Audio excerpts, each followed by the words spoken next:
Hey mon bon ami, si tu veux soutenir la chaîne, je t'invite à le faire gratuitement sur YouTube.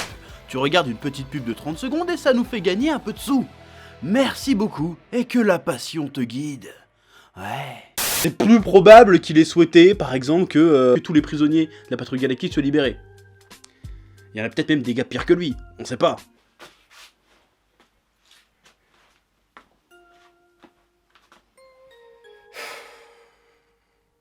Bon, c'est le retour de l'oracle, j'ai envie de te dire. Le seul, l'unique oracle cosmique royal. C'est le nouveau titre. Donc j'ai mis ma couronne d'oracle cosmique, de roi de l'oracle, roi de la passion. J'ai mon sceptre, j'ai mes bagouzes. Et j'ai mon petit cigare cubain que je vais pas allumer maintenant. Mais t'inquiète, on est là. Pourquoi moment oracle? Parce qu'il y a 2 reviews de ça, j'ai dit il y a 2 solutions. Le 3ème vœu de Moro, ou de Molo, là t'appelles ça comme tu veux. C'est soit il fait ressusciter les anciens mondes qui ont été détruits depuis qu'il est en prison, soit il libère les prisonniers de la patrouille galactique. Et qu'est-ce qui s'est passé? Il a libéré les prisonniers de la patrouille galactique. Ce qui donne lieu à de nouvelles péripéties, à des trucs très intéressants que je vais détailler dans cette review. Mais avant, je vais passer 2 minutes à m'autosucer, et c'est bien normal. Car l'oracle est bon, l'oracle est tout puissant, l'oracle voit tout, l'oracle est juste. Donc voilà, je vous laisse 2 secondes pour prier le Saint-Oracle, faites des offrandes sur Tipeee si vous voulez. Mais voilà, faut rendre à César ce qui est à César. Voilà, il y en a qui vont dire, oui mais chef, tu fais toujours 26 théories par review, c'est normal que de temps en temps tu tombes juste. Non, non, tu mens, c'est de la mauvaise foi. Parce qu'il y en a plein. J'ai fait 2 théories, il y en a une qui est bonne. Ça fait un ratio de 1 sur 2. Moi j'en connais plein des chaînes qui parlent de Dragon Ball et qui font 150 théories par review. Et il n'y en a jamais une seule qui est bonne. Hein? Depuis le début de Dragon Ball Super, qui c'est qui a le meilleur taux de drop, on va dire? Bon bah c'est l'oracle. Voilà, c'est l'oracle, je suis meilleur. J'ai prévu Broly, j'ai prévu les tournois, j'ai tout prévu en fait. Voilà, Zamasu j'avais dit. L'oracle est puissant, l'oracle est bon. Gloire à l'oracle, j'ai envie de te dire. Voilà. Tu peux rager dans les commentaires, mais tu sais que j'ai raison. Je suis beaucoup trop fort. Et ce look me va beaucoup trop bien. Donc je vais faire toutes mes vidéos comme ça maintenant, je pense. Ouais. Bon, alors ce chapitre 50 de Dragon Ball Super, qu'est-ce que j'en ai pensé? Eh ben, j'ai kiffé, parce que c'est un chapitre qui offre de nombreuses perspectives, des pistes intéressantes. Un chapitre qui use du lore de Dragon Ball, à l'image de cet arc, depuis le début, très bien. J'ai l'impression que ça pioche un peu partout, et qu'en même temps, ça apporte de temps en temps quelque chose de nouveau pour mener vers des autres horizons. C'est une espèce de maxi best-of plus. J'ai l'impression que je retrouve un petit peu la vibe du premier arc avec Piccolo. Le côté un grand méchant mystique qui a été enfermé des millions d'années, qui revient, qui a des sbires et qui fout la merde, qui cherche à se venger, récupérer sa jeunesse, afin d'accomplir un dessein funeste pour le reste de l'univers. Le côté arc Namek, avec on va sur Namek, on va les bolosser pour récupérer leur Dragon Ball et accomplir un vœu qui va nous rendre, a priori, tout puissant. On est dans ce délire-là, j'aime bien. En même temps, il y a un petit côté arc Black dans le côté où ça va pas se régler seulement à la puissance, il va falloir faire preuve de carabistou, faire preuve de ruse, où les héros sont en proie au doute, ils sont presque impuissants, où on doit compter sur des personnages moins puissants pour trouver la solution, et en même temps il y a aussi le petit best-of de la saga Boo avec les transformations, les explications des différentes puissances, les conséquences de l'arc Boo directement, qui sont plutôt très intéressants. Donc j'aime beaucoup cet arc, depuis 6 chapitres maintenant que ça a commencé à peu près, si je dis pas de conneries, je me régale. Je vibre, comme dirait René. Franchement, je m'amuse beaucoup. Tu connais René? Je me régale. Je vibre. Bon, au-delà de l'aspect prophétie, le truc intéressant, bien évidemment, c'est le choix de vœu de Molo de libérer le reste des prisonniers de la patrouille galactique. Alors, c'est assez rare, finalement, dans l'univers de Dragon Ball, qu'un méchant ait autant de sbires. La seule fois où on a vu ça, bon, c'était vite fait Piccolo, encore ils étaient 4, à peu près. Et t'as eu Freezer. Donc là, c'est super intéressant que Molo ait sa petite armée personnelle en leur disant « Vous inquiétez pas les gars, je vais partager mon pouvoir avec vous », ce qu'il fait. Moi je pensais que ça allait être une carabistouille, mais en fait non, il le fait vraiment. Bon, il partage une petite portion, parce que les mecs, ils ont beau avoir gagné de la puissance, ils sont quand même latés par Goku et Vegeta, et même Mirus et Jaco. Mais c'est intéressant ce côté-là, parce que tu te dis, ah, pas mal. Est-ce qu'à un moment donné, les prisonniers vont peut-être se rebeller contre Molo parce qu'ils vont se dire que finalement il les a niqués? Parce que l'objectif de Molo, si c'est clair un peu plus dans ce chapitre, c'est déjà de se venger de la patrouille galactique et en plus de faire un univers où il pourra dévorer toutes les planètes qu'il voudra. Sauf qu'à un moment donné, s'il détruit toutes les planètes, je veux dire, il détruit la vie dans l'univers, clairement. C'est comme si Galactus, il avait une fringale de ouf dans l'univers Marvel, il bouffait toutes les planètes. On peut pas laisser faire ça, même si t'es de son côté, tu peux pas dire... D'ailleurs, pour ça que le surfeur d'argent, il se rebelle à un moment donné, pour faire un parallèle, si tu veux. Il dit non, tu boufferas pas cette planète, elle est pleine de vie, mon cul, je me rebelle. Avec mon surf, brise de Nice, tout ça, ouais, je pars en couille. Et là, on peut se dire, est-ce que les méchants vont rester des méchants? Parce que quel intérêt pour les prisonniers, au-delà de l'aspect vengeance et gain de pouvoir, de rester avec Moro? Parce qu'une fois qu'il aura buté toutes les planètes, s'il veut se nourrir, il va devoir se nourrir de ses propres mecs à un moment donné. Donc ça peut créer un schisme. Ouais, je emploie des mots compliqués. Ça peut se friter, ça peut être très intéressant, ça peut développer un peu plus le personnage. Que, par exemple, les hommes de Freezer, ça a beau être un cul d'enculé, jamais personne s'est rebellé. Peut-être que là, on peut faire le truc, pas par Vegeta bien sûr. On peut dire, tiens, ils vont peut-être se rebeller à un moment donné, choisir entre la liberté et la vie de l'univers. Parce qu'on s'attarde beaucoup sur des personnages dans ce chapitre, c'est... on les avait vus il y a 3-4 chapitres de ça. Ils s'étaient fait capturer par Goku et Vegeta et Myrus sur notre planète. Des espèces de... Ils ont un nom particulier de bande, j'ai oublié, je suis désolé. L'espèce d'extraterrestre avec sa crête sur le côté là, qui essaie de braquer un train. Qui était super inspiré de Solo, là, le film. Ces mecs-là, on s'attarde beaucoup sur eux. Et a priori, ils ont aucune raison de suivre Molo, ces mecs-là. Donc peut-être que le salut pourrait arriver il pourrait faire quelque chose. Est-ce qu'il y en a encore dans une prophétie? Je ne sais pas. Je ne sais plus. Mais peut-être, parce que pourquoi on s'attardait sur ces personnages-là, sur le fait qu'ils ont envie de se rebeller, mais qu'en même temps Molo ça les intéresse pas trop, mais qu'ils les suivent quand même. Il y a même il me semble qu'il y a une case où il dit ça, justement, on va voir ce qui va se passer, ça peut être intéressant. Peut-être que ce mec-là, à un moment donné, vont essayer de se... Tu sais, ils vont snitcher, tu vois, même s'ils agissent pas, genre à détruire Molo, ils peuvent dire, tiens, en fait, Molo, il est planqué là-bas, allez le niquer, tu vois. Un truc comme ça. Ça pourrait être intéressant.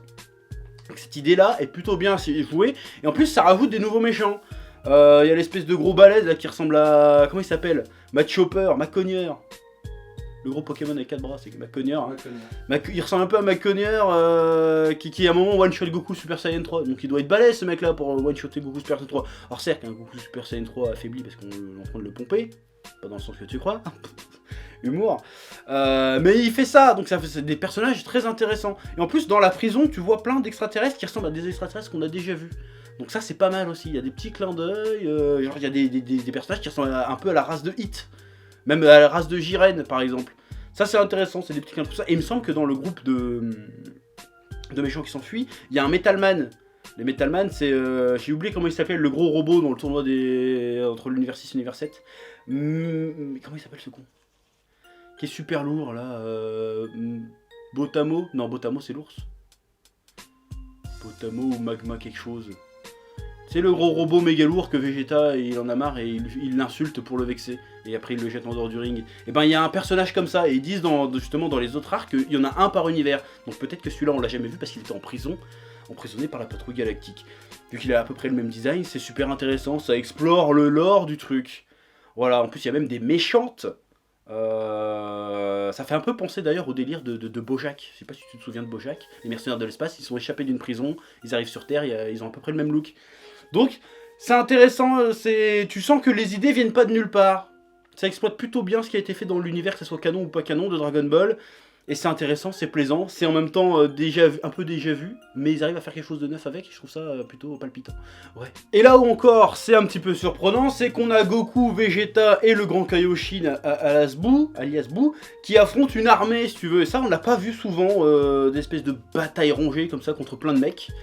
Je trouve ça plutôt intéressant à voir, et par contre dans la scène, même si c'est cool le côté ils sont absorbés leur énergie, ils sont en train de les latter, ils sont absorbés leur énergie, bon c'est un peu répétitif, même Vegeta lui dit putain on va se faire avoir combien de fois avec cette technique de merde.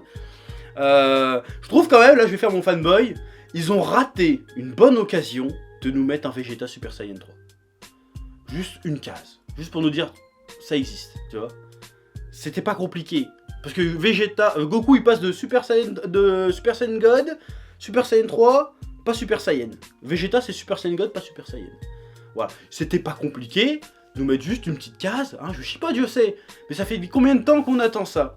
On l'a pas eu dans l'animé, on l'a eu qu'en jeu vidéo ça, le Vegeta Super Saiyan 3. On aurait pu avoir, dans une case officielle, canon du manga, Vegeta Super Saiyan 3. Pendant une case. Est-ce que c'était trop demandé, Toto? Est-ce que c'était trop demandé, Toto?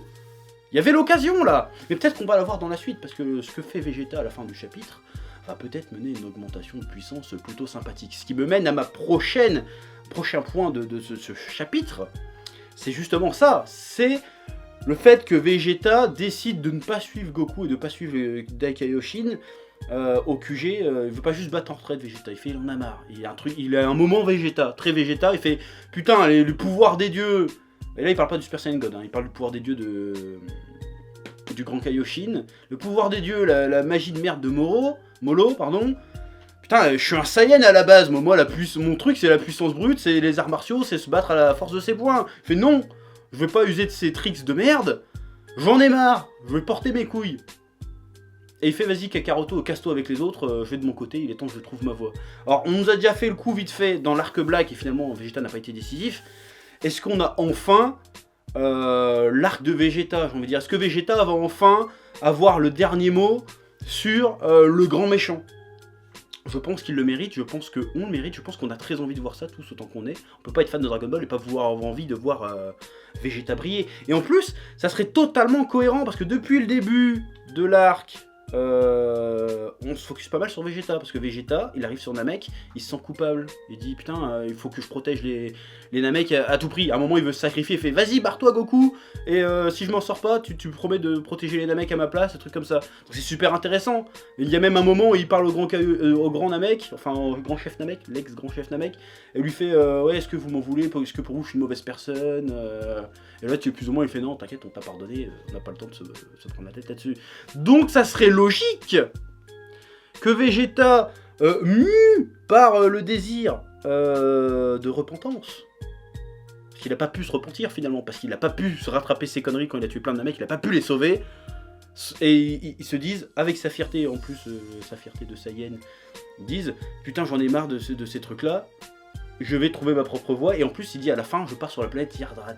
Et là on revient un peu sur ce que je disais au début, parce que ces reviews sont très bien pensées, qu'on exploite à fond le lore Dragon Ballesque. Les Yardrats, en fait on les a jamais vus, on les a vus vite fait dans l'arc du pouvoir, je sais plus si on les a vus dans le manga, je me souviens pas, mais il me semble qu'on les a vus dans l'animé. Et même dans l'animé de base Dragon Ball Z on les avait vus, mais dans le manga on les avait jamais vus, ils avaient juste été évoqués, et les Yardrats, c'est le peuple qui a appris la téléportation à Goku. C'est un peuple qui ne sont pas très puissants, comme dit Goku, mais qui connaissent tout un tas de techniques méga balèzes, notamment la téléportation. Et Goku n'a eu le temps d'apprendre que celle-là. Alors, est-ce que Vegeta va aller sur Yardrat juste pour apprendre la téléportation? Ça n'a aucun intérêt. En vrai, il va dire, ah maintenant aussi je peux me téléporter, en quoi ça va l'avantager dans un combat? Parce qu'il y a plein de gens qui disent ça. C'est bidon, parce que Goku peut le faire, et pourtant il s'est fait niquer au même titre que Vegeta. Par contre, il peut peut-être apprendre de nouvelles techniques de combat, plutôt stylé, mais qu'est-ce que ça va être? Est-ce qu'on va partir sur une nouvelle transformation? Ça, il y a de bonnes chances. Est-ce qu'on va partir sur une technique de combat un peu différente? Est-ce qu'on va partir sur de l'ultra instinct? Je sais pas. Quelle technique de combat on peut imaginer pour Vegeta qui pourrait surpasser la magie et surpasser le pouvoir des dieux? Qu'est-ce que ça pourrait être? Multiclonage. Imagine. L'oracle. Ou genre, en fait, ça va être une technique de combat qui serait certainement, à mon avis, vu les caractéristiques des pouvoirs de Molo, une technique de combat qui ne se base pas sur le ki. Qui soit exclusivement physique. Je pense que c'est la meilleure solution. Et ça correspondrait le mieux au style de combat de Vegeta. Parce qu'à la base, Vegeta, le ki et tout, il connaît pas. Quand il arrive sur Terre, il est balèze, il balance des boules d'énergie, il peut voler tout ce que tu veux, mais ressentir le ki, augmenter sa propre force, il sait pas faire ça à la base. À part en se transformant en Ozaru. Et peut-être même retour de l'Ozaru, hein, qui sait, hein, tout est possible. Mais on va partir sur une technique plus basée sur l'art martiaux. Alors dans ce cas-là, on pourrait se rajouter, parce que l'ultra instinct à la base, c'est pas une question de ki, c'est pas une question de ça. C'est justement, t'as plus de ki, ton corps réagit tout seul. Mais à mon avis, Vegeta ultra instinct, ça correspond pas à sa personnalité. Donc je mise, et là c'est pas une prophétie, hein, c'est vraiment juste que je pense que ça va être ça, une technique de combat qui se repose exclusivement sur la force brute réellement, sur le physique, sur voilà, qui un espèce, ou alors il va prendre une technique qui annule le ki. Je sais pas comment on pourrait faire ça. Ça pourrait exister, hein, ce genre de truc. Peut-être un truc avec les points vitaux. En vrai. Quelle surveillance. Ça pourrait être pas mal. Donc bref, c'est bien parce que on va avoir peut-être enfin notre arc Vegeta. Et la boucle sera bouclée. L'arc Vegeta, le vrai arc Vegeta a commencé sur Namek à l'époque. Déjà dans sa rébellion contre Freezer, quand il parle à Goku en chialant « Vous revenez Saiyan, bidou chouette !» Et là, on arrive là, la boucle est bouclée, Vegeta est gentil, il a rattrapé ses erreurs en sauvant le peuple Namek, pour mon avis, ils vont encore les ressusciter certainement à la fin. Voilà, il y a quelque chose à raconter. C'est tout ce que je veux dans Dragon Ball, des péripéties cool, des nouveaux persos cool, pas juste de la montée en puissance pour créer du suspense. Hein, genre, je vais m'entraîner, je vais redevenir plus fort. Bon, là, ça va être un peu ça, mais c'est pas que ça. Exploiter l'univers exploitable, inexploité, j'ai envie de dire, exploiter l'inexploité dans Dragon Ball. Et en même temps, raconter quelque chose de pertinent avec tout ce qu'on a vu avant dans Dragon Ball. Il y a vraiment un vrai thème, il y a moyen de faire du vrai character development dans cet arc. Pour l'instant, on en a eu pas mal. Alors, Goku est toujours un peu en retrait, mais tant mieux, parce que Goku, il n'y a pas grand chose à raconter avec Goku en réalité. Alors que Vegeta, putain, il y a des trucs à dire, il y a des trucs à faire. Donc tant mieux que ça suive cette voie-là, et franchement je suis très hypé. Alors j'ai été dur, un peu violent quand il fallait l'être, quand c'était vraiment de la merde, mais là c'est vraiment très bien. Il y a peut-être le dessin qui pourrait être mieux, mais encore c'est chipoté, est-ce qu'on est toujours pas au level d'un Toriyama, c'est sûr et certain. Mais voilà, il y a quelque chose, il y a matière à faire quelque chose de méga stylé. Voilà. Alors je vais pas partir de théorie, on va voir Broly. Par contre si, petite théorie, si le gars monte son armée personnelle et qu'il se met à envahir des planètes pour les bouffer, à un moment donné... bon, il y a Freezer qui existe encore, tu vois, quelque part. Et qui est en train de refaire son empire. Donc à un moment donné, peut-être que ça va friter. Parce que imagine si le mollo il prend le pouvoir de Freezer en plus du reste. Ça pourrait être intéressant. Une espèce d'alliance sacrée entre Vegeta avec ses nouvelles techniques, Goku, Daikaioshin, Freezer. Ça pourrait se stylé.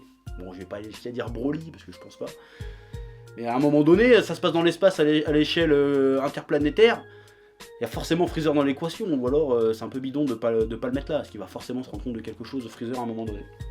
Voilà, donc c'est à peu près tout ce que j'ai à dire sur ce chapitre, qui était très très bien. Vivement le prochain, hein. Il aura fallu 50 chapitres pour retrouver cette... Bon, je dis ça à chaque fois, hein, mais depuis 6 chapitres, pour retrouver cette hype d'antan, ce petit parfum de... Qu'est-ce qui va se passer, tu vois, et l'attendre avec impatience, avec sans peur, pour dire ah ça va être nul. Parce que pour l'instant ça n'a pas déçu. Et pourvu que ça continue, pourvu que ça dure. Et voilà. Dragon Ball c'est la vie. Voilà, c'est tout ce que j'ai à dire. Sur ce je te dis comme d'habitude de laisser en commentaire ce que t'as pensé de ce chapitre, ce que t'as pensé de cette review. Tu peux m'insulter parce que je me la pète, parce que je suis un putain d'oracle. Y a pas de problème. Je te dis à bientôt pour de nouvelles aventures passionnantes. Voilà. Et n'oubliez pas, Dragon Ball, c'est la vie, je viens de le dire. Ouais. Eh oh, tu vas pas te barrer comme ça, hein? Tu vas laisser un pouce bleu? Un petit pouce bleu, hein? Puis tu regardes aussi les autres vidéos? Parce que voilà, tu t'abonnes? Ouais? Ouais.